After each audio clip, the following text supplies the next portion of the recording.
Tonight on Bear News, some alarming news for the UNC community sparks outrage and concern throughout the campus. And a popular fast food location is closing its doors in Greeley. We'll let you know which one it is. Thank you so much for tuning in. I'm Gavin Burlack. I'm Trey Crocht. UNC students, faculty, and staff are reeling this week after a letter from President Andy Feinstein revealed 65 classified staff positions around campus will be eliminated by March. Bear News reporter Madison Burns is here to tell us more about the plan. It's been an emotional week for the news. Of even more jobs cuts have been waved across campus. In his letter to faculty, Feinstein said, "While we know these directions are necessary, we care about the people impacted by them. The layoffs are a part of the plan to reconstruct and consolidate administrative duties across campus. It's not immediately clear which of the jobs to eliminate are currently filed and which are vacant positions that simply won't be filled." In an interview with the Greeley Tribune, Feinstein confirmed that the faculty would not be involved with the reorganization process and that no other cuts are planned in the immediate future. Cuts last year meant university employees pay more for health insurance and changes to the tuition waiver programs for family members of faculty and staff. Because of those cuts, many across campus are angry and confused by their recent announcements of further layoffs. Students protested the job cuts this week and are signing petitions around campus criticizing Feinstein's reported $425,000 annual salary. Hundreds attended the faculty state meeting on Monday to voice their displeasure and directly to the university president. According to the Tribune article, Feinstein was visibly struck by the comment and received at the meeting, some telling the president that he contributes to the mental health crisis across campus. When looking to fellow faculty deans to back him up, he received little support. In a private conversation with the Greeley Tribune after the meeting, an emotional Feinstein said that, "I'm committed to moving the institution forward and giving the limited resources we have to make tough decisions and we still have to make them, but increasingly clear how hard this is to work is and how many lives are impacted. But I'm committed to making UNC the best place it can be through tough decisions are ahead." These budget cuts from the system stem from a $10 million deficit that the university officials have been fighting to offset for years. Despite campus-wide blowback, it appears as though there are now no plans to divert from this proposed cuts. Thank you, and back to you guys. We'll certainly keep an eye on this story as it continues to develop with reactions from students and faculty across campus. Greek life is on hold this semester at UNC at the University of Colorado as councils work to improve the organization. Bear News reporter Morgan McKenzie takes a deeper look into the situation with perspective from a sorority woman. Traditional sororities and fraternities at the University of Northern Colorado face the dilemma of a break for the semester. It all happened because there were a lot of Title IXs filed against Greek life. The effects felt by Sydney Bateman and her sorority Alpha Sigma Alpha. They think it's only going to be a semester, but it's up for change depending on actions and stuff. The actions of fraternity men are now punishing sorority women. Girls were just trying to come forward and get help, and it takes a lot to do that regardless, so putting this extra pressure on that situation is not ideal. Recruitment, chapter meetings, and participation in philanthropic events can still occur among sororities. However, there is still the issue of Greek life and sisterhood. I'm concerned that girls aren't going to feel they can come forward, which I feel directly impacts me as well, because I want to feel comfortable to file a report and know that action's going to be taken. Bateman is understanding about the situation, but her main concern is how this affects the women of Greek life. I also feel like that's victim blaming. It's not our fault that some creeps end up going to UNC. Bateman worries about other women in sororities, but the suspension affects her life as well. Yeah, I think the biggest impact is I'm not allowed to hang out with have sisterhoods anymore. IFC and the Panhellenic Council have met with the chapters in Greek life and worked to find solutions. But in the meantime, Bateman wants to do more. One thing that I'm interested in doing is bringing this to ASAP's attention. I know a lot of sorority women are very concerned about Title IX not being reported anymore. Out of all the concerns and setbacks, Bateman is positive and hopeful about the dilemma. We're trying to make the best of it regardless and just trying to keep a positive outlook.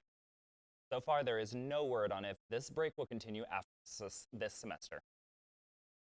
Travel back in time to the 1950s and jam out with other UNC students on Thursday nights at the campus commons. Co-hosted by students of the UNC School of Music, the Yucca Fountain Thursday night jam session offers students and faculty a chance to play original music as well as well-known songs alongside other musicians. All are welcome to bring an instrument of their choice and join in on an impromptu acoustic performance. If you're not quite ready to show off your musical talent, you're still welcome to enjoy the music and show support for the musicians. The jam session is free and open to the public. Interested in history? As Bear News reporter Madison Burns tells us, if you like the past, there's a club for you.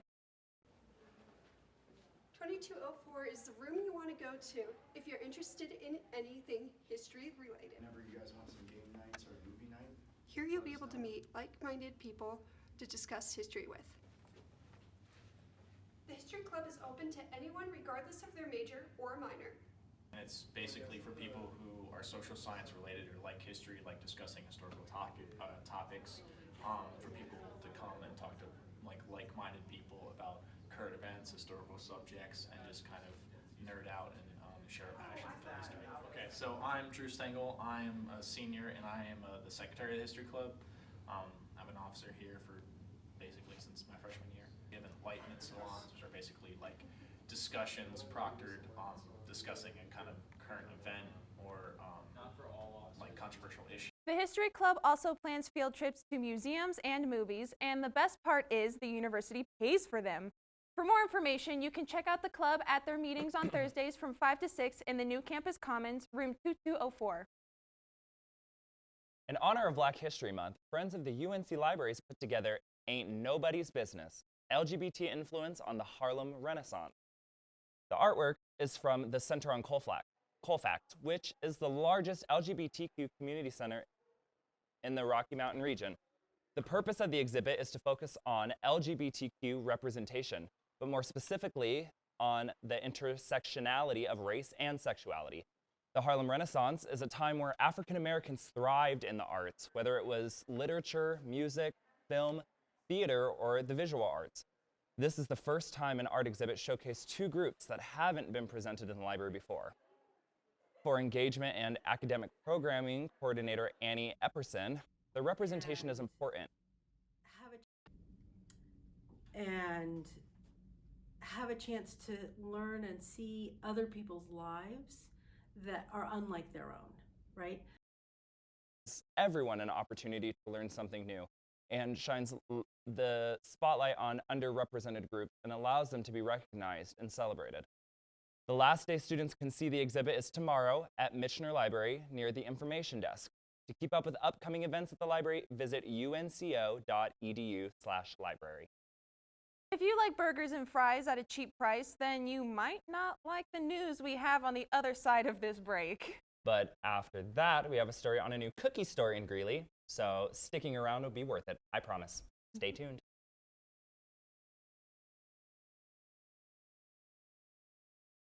How about a chamber orchestra concert with no leader? Well, maybe not totally without a leader, but with a different twist. For this concert Sunday night, the A Far Cry Chamber Orchestra didn't have a full-time conductor. Rather, every group member took a turn to lead. And that's no small task with a repertoire by Mozart, Elgar, and one by Tchaikovsky from memory. It's the group's 13th season, so the leaderless concept has worked for quite a while. Nothing tastes better than a nice burger in an old school diner. But last week, one of Greeley's classic retro spots closed its doors. This time for good. The Steak and Shake franchise cleans the grease out of its vacant Greeley location in Center Place. The restaurant officially closed last Sunday due to unseen circumstances. I didn't really expect it because I thought it was really popular, but at the same time, it kind of makes sense that they did. But just how many other restaurants have grown in Greeley, so. It was a good, just vibey spot to, just hang out. That's what we mainly did. Me and my friends would go and we'd, chill. A lot of people aren't too happy with the closure. Many are wondering, but don't burn your buns. In light of all this milkshake mayhem, there's just a glimmer of hope. JB's down on 8th Avenue will be open on the 25th in order to give you guys the hamburgers, the milkshakes, and the retro feel you're all looking for. Johnson Investments in Fort Collins owned the establishment, but it seems the closure comes all the way from Steak and Shake headquarters. Regulars were met with a sign stating the unexpected closure of the retro burger and milkshake joint. According to business online, this isn't the first mishap the Steak and Shake franchise has had with its locations. In March 2019, the company had to temporarily shut down 31 of its locations in Ohio and Missouri, mainly due to falling sales, traffic, and profit. This was in preparation for new franchisees willing to take over the restaurant. Unfortunately, this Steak and Shake location has flipped its last patty. Truly a heartbreaking story. At least for me, that is. Anyways, after last week's Iowa caucus fiasco, Democrats hoped Tuesday's New Hampshire primary would go much smoother. And it did. With most of the votes counted, Vermont Senator Bernie Sanders won the most votes, but shared an equal number of delegates with second-place finisher Pete Buttigieg. As expected, Bernie Sanders won the primary, but it was pretty close. Sanders took just under 26% of the vote, which was good for 9 delegates. But Buttigieg rode the momentum from his Iowa caucus to win to take second with about 24.5% of the vote. He also picked up 9 delegates. The surprise of the night went to Minnesota Senator Amy Klobuchar, who took third with just under 20% of the vote. She picked up the remaining 6 delegates. Former frontrunner Joe Biden turned in his second straight disappointing finish, finishing in 5th place with 8.5% of the vote. Likewise, Massachusetts Senator Elizabeth Warren finished a distant 4th with just over 9% of the vote. Neither Biden nor Warren picked up any delegates. With his first place finish, Sanders heads into the February 22nd Nevada caucuses with momentum that he hopes will strengthen his candidacy as the primaries head to South Carolina on February 29th. He and Buttigieg are neck and neck in the race for convention delegates and far outdistance their challengers. The 4 early primaries are considered the warm-ups heading into the Super Tuesdays primaries, with more than 1,300 pledged delegates are up for grabs, including primaries in California and Texas and Colorado. That's more than 1/3 of all delegates and 2/3 of the number needed to win the nomination. In a surprise, Biden left New Hampshire early, not even waiting for the polls to close before heading to South Carolina. He has a dwindling lead there and hopes to pick up his first win in that state's primary on February 29th and breathe life into his flagging campaign. Valentine's Day is approaching. I know what you're thinking. I need roses. Wait, I need candies.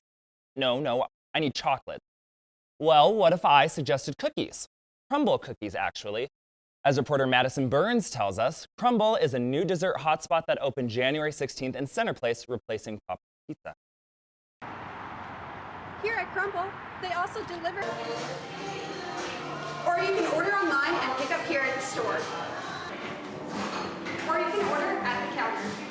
Crumble's Princess Pink box and their sleek black and white building interior give the brand its signature look.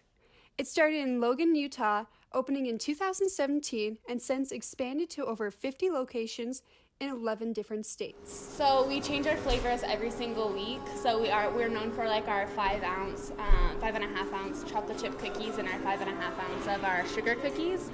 And they'll stay constant all the time, but then we have 4 flavors that change every single Monday. I'm Madison Burns, reporting from Crumble Store Bear News. Don't think you'll have time to stop in? Crumble is open from 10 a.m. to 12 midnight, catering to the earliest risers and even the night owls. There's company. At the same time, for the Marcus Garvey Center, it's a time to appreciate Black culture. I had the opportunity to head over to the Garvey Center and appreciate some soul food. The Marcus Garvey Center shares some home-cooked heaven with fellow Bears at the annual Soul Food Festival. Students and faculty spent their Tuesday prepping and cooking enough food to feed hundreds. My team members said that there were people just hanging out and laughing and eating. I definitely saw people coming back for seconds and thirds, and we had over 150 people come out. The cooking was led by UNC senior DeAndre Smith, also known as Chef Couldre. So we had everything from fried chicken to brisket to honey butter cornbread, which I made. We had black eyed peas, we had collard greens, we had dirty rice. My favorite, which is my southern mac and cheese. You can't have soul food. You can't have comfort food without mac and cheese. Whatsoever. Everything available on the menu was hot, fresh, and as Special Projects Coordinator Jayla Blakey Davidson described, soul food to me is definitely a whole mood. Food that is definitely comforting. It's like that food when you eat it and you're just like, Many know it as soul food. The importance of soul food. Soul food is everything. Soul food is community. Whenever you have an event like this, it really does tie the whole community together. And really that's the ultimate goal, and that's why it's so important, not to just me, but the people around me as well.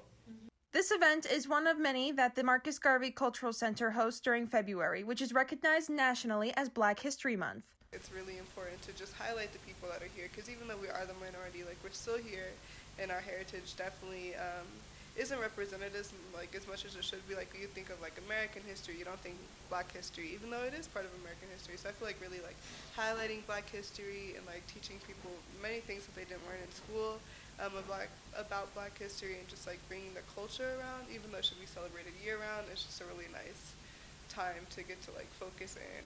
People get to sit around a meal and enjoy the meal and just be in conversation with one another and just be themselves and be free. So I think about soul food in that way, that you get to feel these good warm fuzzies inside and have a good meal, and just feel open to just be yourself and connect with those who you're having the meal with. If you're interested in Chef Couldre and anything else he has going on, his Instagram and his Facebook, you can find him at Chef Couldre. And he also has Snapchat where he posts pop-ups and plates for sale at Chef Couldre 3 on Snapchat. Anyways, snow, and more snow is the weather tale for the past few days. But meteorologist Mackenzie Lake is here to tell us what the story will be the next few days. And later, we introduce you to a UNC student who is spreading the word of importance in his own interesting way. See you after this.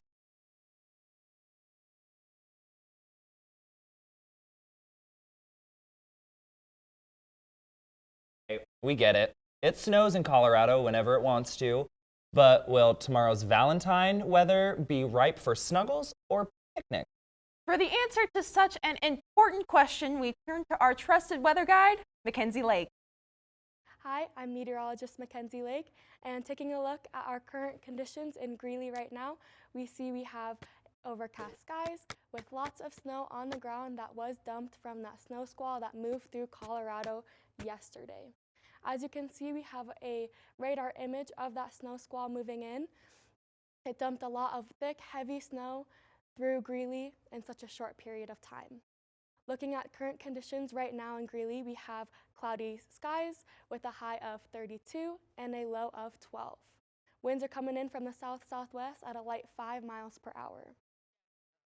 Taking a look at the aftermath of that snow squall, we have thick, heavy snow on the ground that did make conditions last night very dangerous. Looking at Friday, we have sunny skies with a high of 48 and a low of 20. Moving on into the weekend, on Saturday, again, we have sunny skies with a high of 43 and a low of 22. On Sunday, we do have a slight chance of a rain/snow mixture that will bring our high to 49 and a low of 25. We want to keep an eye out for President's Day because we do have a higher chance of snowstorms on that day, which brings our high to 38 degrees and a low of 13. So if you do have classes or school on President's Day, keep an eye out for delayed classes or even canceled classes. And that's all I have for weather. Back to you guys. We love a good Would You Rather, and this week might take a little more thinking than usual. So here's the question. Would you rather be famous and loved while alive, but forgotten after death, or live a lonely, unappreciated life, but become famous and loved after death? Here's what we found out.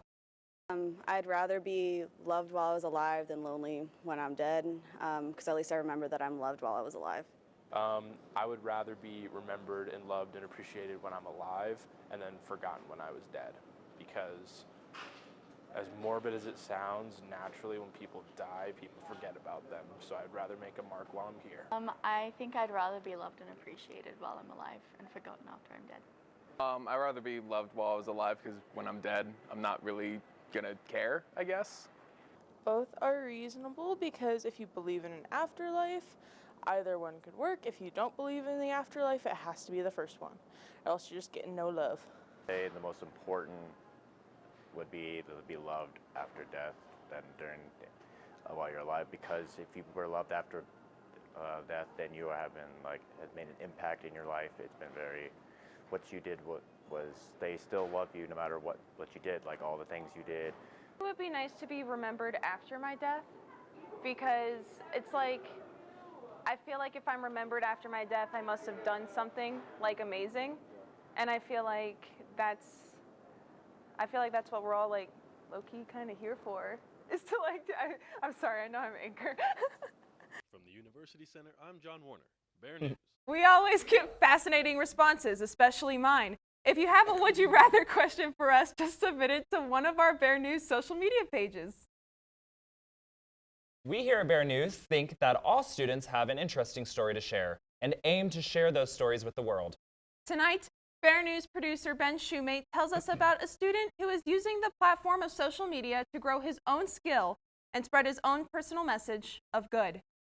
Do you often find yourself scrolling through social media, looking at all the influencers with their lavish lifestyles and millions of followers?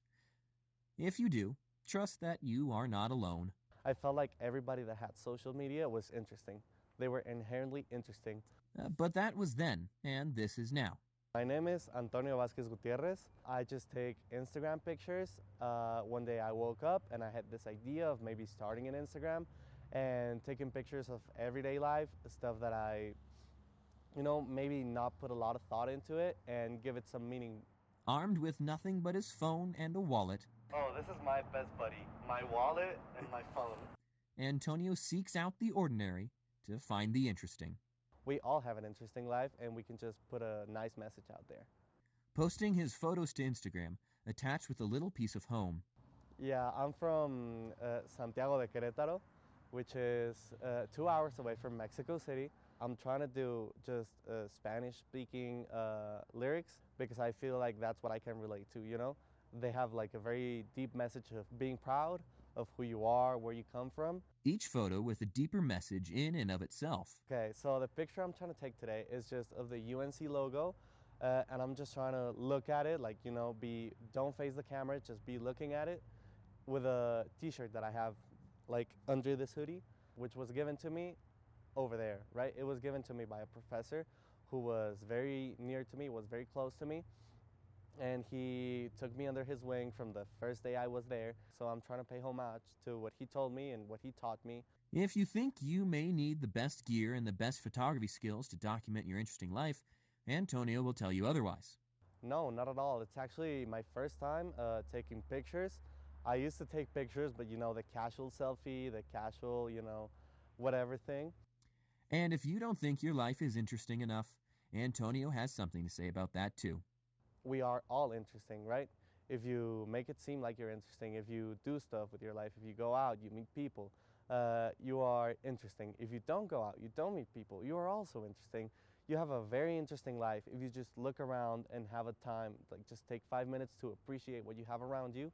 I feel like you can make a very interesting case for who you are, what you represent, and maybe let everyone know that you are also an interesting person and that you're also worth their time, and just putting a nice message out there that you should be proud of who you are.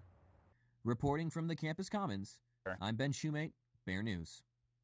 Now, that's a message that we all need to hear. And if you want to follow Antonio and his efforts, his Instagram is at _instantony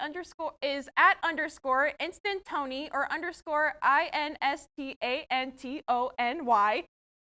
And while you're at it, why don't you go give Bear News UNC a follow too?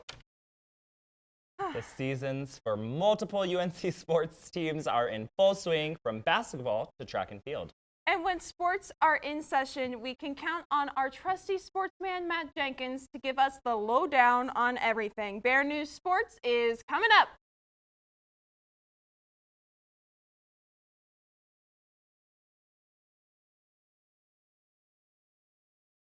This week, I'm your trusty sportsman. Last week, I was your ever-busy sportsman. I'm Matt Jenkins. Senior Kai Edwards led the way for the Bears men's basketball team last Thursday night as they traveled to Southern Utah. Edwards put up 17 points coming off of the bench and was just 2 rebounds away from another double-double. Jonah Radabaugh did record a double-double with 10 points and 11 rebounds. The Bears' 10 total three-pointers overmatched the Thunderbirds' 2. It was the Bears' free throw shooting that sealed the win with them with the 7 in the final minute 46, and the Bears walked away with the 68-60 win. And the Bears played Portland State just a couple of days ago and were up throughout most of the first half. But as soon as they lost the lead, they couldn't get it back. UNC's next game is at Northern Arizona, and you can watch it on channel 539 or listen in on 1310 KFKA.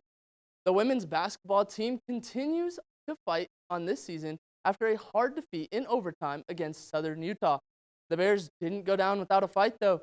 In fact, they had a chance in the last seconds to win the game, but junior Alexis Chapman couldn't get her final shot to fall and sent the game into overtime. Freshman Alicia Davis played some of her best basketball, tying her career high of 21 points on 10 of 13 shooting. To go along with her scoring, Davis brought down 15 rebounds, posting her 4th double-double. Southern Utah's Rebecca Cardenas had a game high of 30 points, and at the end of regulation, Cardenas would get to the basket and the foul. The game would go into overtime, tied 53-53, and that was the end for it for UNC. Southern Utah scored 15 points while shooting 75%. The Bears were only able to score 2 points and dropped their record to 5-6 in the Big Sky. The Bears try to bounce back tonight against Northern Arizona and Monday against Portland State University. In tennis, the men's team took a loss this weekend, but there's still hope this season as the Bears are making sure they don't go down without a good fight. The team played against New Mexico Sunday and fell 6-1. It was Thomas Pudney who put the Bears on the board. He won his match at 5 singles against his opponent, Alex Maggs, in the 3rd set. During this season, Pudney had gone 4-1 as a singles player for the team and has made himself an asset. Unfortunately, he wasn't able to get this win in his doubles match with partner Julian Kenzlers, and none of the other Bears could find a win either. UNC is now 2-5 for the season as they prepare to face off against Idaho State this Saturday, February 15th. And softball season is back in session, but not off to a hot start in the hot state. The Bears headed to Hawaii for Paradise Classic, and everything went south in the first inning of the season. The Bears trailed Hawaii 9-1 and ended up losing the game 11-2. They followed that by falling to Iowa State 11-0, but got the win against Memphis 6-5. But then the next day, Memphis came back, and the Bears lost that game 8-3. Tough. And the Bears finished the trip with another 9-0 loss against Hawaii. Tomorrow, the Bears head to Albuquerque to take on UC Santa Barbara and New Mexico in the Susan Craig Classic. The track and field team split up this weekend, competing at the Frank Savine Husker Invite and the Colorado Running Company Mountain Lion Open. Both teams recorded 3rd fastest 400 relay times at the Husker Invite. Coach Thomas, Ross, and Ritter crossed the line in 3 minutes and 18 seconds for the men, while Ellis, Osipenko, and Pettit ran a 3-minute and 51-second race for the women. Chut moves up several slots in the Big Skies ranking as she is now 7th in the 400-meter and 11th in the 60-meter. And other than UNC, the Colorado Rockies are back in Arizona. And I don't know about you guys, but I'm super stoked, although Jeff Bridich didn't do anything this offseason. Closest I've ever been to baseball was a Baby Ruth at 7-Eleven. So. Me too, actually. Me too. I think I can firmly agree with that. Those are pretty good. So that does it for our show tonight. Thank you so much for tuning in. We'll be back next week with the latest and greatest on the news you need to know. And till then, have a great weekend.